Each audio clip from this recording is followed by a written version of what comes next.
क्या आप जानते हैं कि दुनिया की पहली आधुनिक रॉकेट टेक्नोलॉजी का जन्म भारत की धरती पर हुआ था? 18वीं सदी का समय था। दक्षिण भारत का मैसूर राज्य अंग्रेजों से संघर्ष कर रहा था।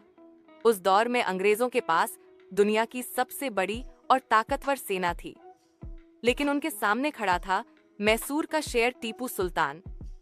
टीपू सुल्तान ने अपनी सेना को ऐसा हथियार दिया जो उस समय पूरे विश्व में किसी ने नहीं देखा था, लोहे के बने रॉकेट।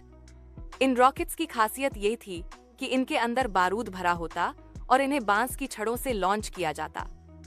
जब ये रॉकेट आसमान में आग के गोले की तरह उड़ते और दुश्मन पर गिरते तो चारों ओर धमाकों की गूंज फैल जाती।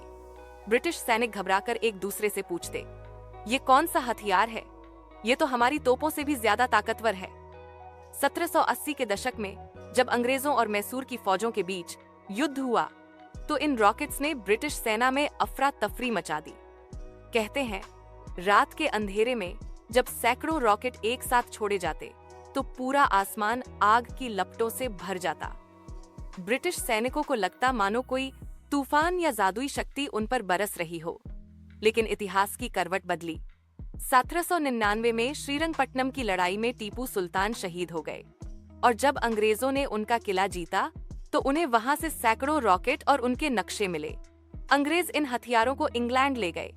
वहीं उन डिजाइनों के आधार पर उन्होंने अपने आधुनिक रॉकेट बनाए, जिन्हें आगे चलकर कॉन्ग्रेव रॉकेट्स कहा गया, और इन्हीं से यूरोप में मिसाइल टेक्नोलॉजी का विकास हुआ।